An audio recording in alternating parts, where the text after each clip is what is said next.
జుట్టు ఎందుకు రాలిపోతుంది అంటే టెన్షన్ వల్ల. టెన్షన్ ఎందుకు అంటే జుట్టు రాలిపోతుందని అంటాడు ఒక సినిమాలో హీరో. వినడానికి ఇది కామెడీగా అనిపించిన జుట్టు రాలడం అనేది ప్రస్తుత రోజుల్లో మనందరికీ చాలా సీరియస్ సమస్య. ఆ సీరియస్ ప్రాబ్లమ్ ని ఎలా సాల్వ్ చేసుకోవాలో సింపుల్ గా ఉండే ఒక పవర్ఫుల్ టిప్ నైతే చెప్తారండి.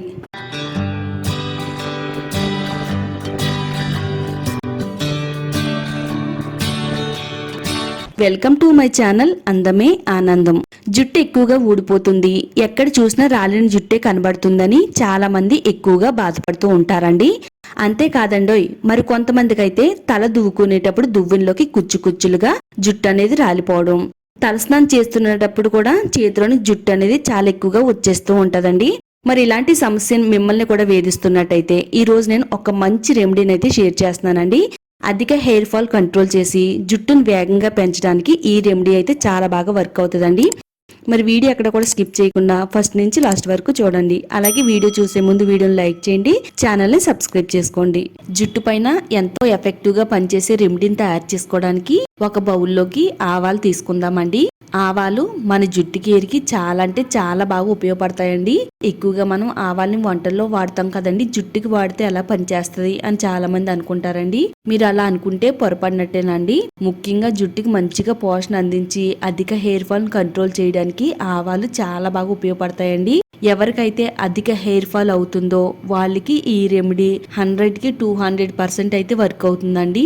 స్టవ్ ఆన్ చేసుకుని స్టవ్ పైన కడాయి పెట్టి కడాయి వేడైన తర్వాత 1 టేబుల్ స్పూన్ ఆవాలు వేసుకోవాలండి. లైట్ గా వేయించాలండి. ఆవాల్లో ఉండే సహజమైన తాపం వల్ల జుట్టు కుదుళ్ళకి రక్త ప్రసరణ అందిస్తుందండి. హెయిర్ ఫాలికల్స్ రియాక్టివేట్ అవుతాయి, జుట్టు బాగా పెరుగుతుందండి. జుట్టు రూట్స్ ని బలంగా చేస్తాయి, జుట్టు రాలడం తగ్గిస్తాయండి. అలాగే జుట్టుకి మంచిగా పోషణ కూడా అందిస్తాయి.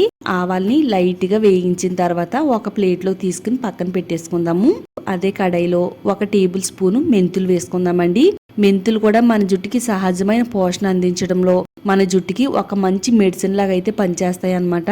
రెండింటిని కూడా చక్కగా వేయించేసుకుని ఒక ప్లేట్ లోకి వేసుకున్న తర్వాత కర్రీ లీవ్స్ వేసుకుందామండి. కరివేపాకు. వంటలతో పాటు ఇలా హెయిర్ కేర్ వాడుతున్నట్టయితే జుట్టుకి మంచిగా పోషణ అందించడంలో కరివేపాకు చాలా బాగా ఉపయోగపడుతుంది. కరివేపాకులో బీటా కెరటిన్ పుష్కలంగా ఉంటుందండి. ఇది జుట్టు రూట్స్ ను బలంగా చేస్తుంది, అలాగే జుట్టు రాలడం తగ్గిస్తుంది. కరివేపాకులో ఉండే అమైనో యాసిడ్స్ కెరటిన్ ఉత్పత్తికి అవసరం అవుతుందండి. అలాగే కొత్త జుట్టు పెరుగుదలకు చాలా బాగా సహాయపడుతుంది. ముందుగా వచ్చే తెల్ల జుట్టును అరికడుతుంది. జుట్టుకి కావలసినంత సహజమైన నలుపునివ్వడంలో చాలా బాగా ఉపయోగపడుతుందండి. డాండ్రఫ్ ను కూడా తగ్గిస్తుంది. ఇలా మనం కరివేపాకుని చక్కగా లైట్ గా వేయించేసిన తర్వాత ఈ కరివేపాకుని కూడా ఒక ప్లేట్ లోకి వేసేసుకుని అంతా కూడా చల్లారనివ్వాలండి. చల్లారిన తర్వాత ఇవన్నీ కూడా మనకి ఇలా క్రిస్పీగా తయారవుతాయండి. క్రష్ చేసినట్టయితే కరివేపాకు ఆకులు ఈ విధంగా మెత్తగా అవ్వాలండి. అలా వేయించాలన్నమాట.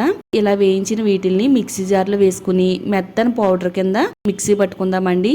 ఇలా గ్రైండ్ చేసుకుని ఈ పొడిని ఏదైనా ఒక గాజు సీసాలో వేసుకుని రూమ్ టెంపరేచర్ లో స్టోర్ చేసుకోవచ్చండి. ఇది ఎన్ని రోజులైనా కానీ నిలవ ఉంటుంది. ఇది మన జుట్టుకు వాడే ప్రతిసారి కూడా తీసుకుని వాడాలి. ఎలా వాడాలి, ఎంత మోతాదులో వాడాలో ఇప్పుడు నేను ఈ వీడియోలో చూపిస్తానండి. ఇప్పుడు ఒక చిన్న బౌల్ తీసుకుని ఆ బౌల్లోని 1 టేబుల్ స్పూన్ ఈ పొడిని వేసుకుందామండి. కొంచెం పెద్దగా ఉండే బౌల్ తీసుకుని అందులో 1 టేబుల్ స్పూన్ వరకు క్యాస్టర్ ఆయిల్ వేసుకుందామండి. మనకి ఆముదం అన్ని కిరాణా స్టోర్స్ లో దొరుకుతుంది. 1 టేబుల్ స్పూన్ ఆముదం వేసిన తర్వాత ఇప్పుడు ఇందులో ఒక 3 టేబుల్ స్పూన్లు కొబ్బరి నూనె వేసుకుందామండి.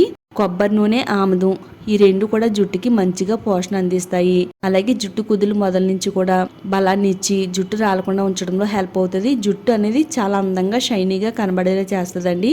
స్టవ్ పైన పెట్టుకుని స్టవ్ ని సిమ్ లో పెట్టి ఆయిల్ ని కొద్దిగా మరగనివ్వాలండి. మరిగిన తర్వాత స్టవ్ ఆఫ్ చేసి ఇది వేడిగా ఉండే ఆయిల్ ని 1 టేబుల్ స్పూన్ పొడి వేసి పక్కన పెట్టాం కదా, ఇప్పుడు ఆ పొడిలో ఆయిల్ వేసేయాలండి. ఆయిల్ వేసిన తర్వాత చక్కగా ఇలాగా ఒక పొంగులా వస్తుందండి. ఈ పొంగు అంతా కూడా పోయేంత వరకు ఇలా మనం స్పూన్ తో ఈ రెండు కూడా కలిసేటట్టుగా బాగా కలిపేసుకోవాలండి. ఈ ఆయిల్ ని ఏం చేయాలంటే డైరెక్ట్ గా వాడకూడదండి. ఇది ఒక రోజు రాత్రి అంతా కూడా రూమ్ టెంపరేచర్ లో పక్కన పెట్టేయాలన్నమాట. ఇంకా పవర్ఫుల్ గా రెడీ అవుతుందండి. ఎర్లీ మార్నింగ్ మన జుట్టుకి అప్లై చేసుకోవాలండి. ఇది జుట్టు కుదుళ్ళు మొదల నుంచి చివరి వరకు కూడా దట్టంగా జుట్టుకు పట్టేటట్టుగా అప్లై చేసుకోవాలి. ఇది ప్రతి వెంట్రుకి కూడా అప్లై చేయడం వల్ల తలలో డాండ్రఫ్ ని తగ్గిస్తుంది, స్కాల్ప్ ఇన్ఫెక్షన్స్ రాకుండా కాపాడుతుంది. అలాగే జుట్టుకి కావాల్సినంత బ్లడ్ సర్క్యులేషన్ అందించి కొత్త జుట్టు పెరిగేలా చేస్తుంది. హెయిర్ ఫాల్ కంట్రోల్ చేయడంలో చాలా చక్కగా హెల్ప్ అవుతుంది అనమాట. ఎవరికైతే జుట్టు అంతా రాలిపోయి తల మాడు భాగం అంతా కూడా పలచగా కనబడుతుందో అలాంటి వారికి ఇది దివ్య ఔషధంలో పనిచేస్తుందండి. ట్రై చేసిన తర్వాత మీకు 1 వీక్ లోనే రిజల్ట్ అనేది వస్తుందండి. రాత్రి పడుకునేటప్పుడు జుట్టుకి అంతా కూడా ఆయిల్ అప్లై చేసేసి రాత్రి అంతా మన తలపై ఉంచిన తర్వాత ఎర్లీ మార్నింగ్ తలస్నానం చేయాలండి. నేను చెప్పిన విధంగా తలస్నానం చేస్తే జుట్టు చాలా బాగా పెరుగుద్దండి. ఒక బౌల్ తీసుకుని అందులో 1 టేబుల్ స్పూను అలోవెరా జెల్ వేసుకుందామండి. ఇందులో కొద్దిగా కొబ్బరి నూనె, తర్వాత 1 చెక్క నిమ్మరసం పిండుకుందామండి. నిమ్మరసం డాండ్రఫ్ తగ్గిస్తుంది, స్కాల్ప్ ఇన్ఫెక్షన్స్ రాకుండా కాపాడుతుంది, జుట్టు అంతా కూడా మంచి సిల్కీగా మెరిసేలా చేస్తుందండి. షాంపూ వేసుకుందాము. ఏ షాంపూనైతే వేసుకుంటున్నారో అదే షాంపూని ఇందులో వేసుకోండి. జుట్టుకు సరిపడిన షాంపూని వేసుకున్న తర్వాత ఇలా నీళ్లు పోసుకుని బాగా కలిపేసుకుందామండి. ఇది డ్యామేజ్ అయిన హెయిర్ రిపేర్ చేస్తుంది, డెడ్ స్కిన్ రిమూవ్ చేస్తుంది, జుట్టు రూట్స్ ని బలంగా చేయడంలో హెల్ప్ అవుతుందండి. జుట్టు మృదువుగా సిల్కీగా బలంగా ఉండేలా చేస్తుందండి. జుట్టు పైన కుంకుడు రసం ఏ విధంగా వేసుకుంటామో అదే విధంగా మన తలపైన పోసుకుంటూ తలనంతా కూడా బాగా రుద్దాలండి. ఇలా రుద్దడం వల్ల జుట్టుకి మంచిగా పోషణ అందుతుంది. జుట్టు కుదులు బలంగా దృఢంగా సిల్కీగా అందంగా పెరుగుతాయండి. ఇలా మనం కాంబో లాగా ఆయిల్ ని షాంపూని ఈ రెండింటిని కంపల్సరీ వాడాలండి. ఇలా వాడితే గనక వారం రోజుల్లోనే చాలా మంచి ఫలితం అయితే ఉంటుంది. ఇది ఆడవాళ్ళకైనా మగవాళ్ళకైనా ఎవరికైనా చాలా బాగా హెల్ప్ అవుతుందండి. తప్పకుండా ట్రై చేయండి. వీడియోని లైక్ చేయండి, మన ఛానల్ని సబ్స్క్రైబ్ చేసుకోండి. ఈ వీడియోని మీ ఫ్రెండ్స్కి ఫ్యామిలీ వాళ్ళకి షేర్ చేయండి.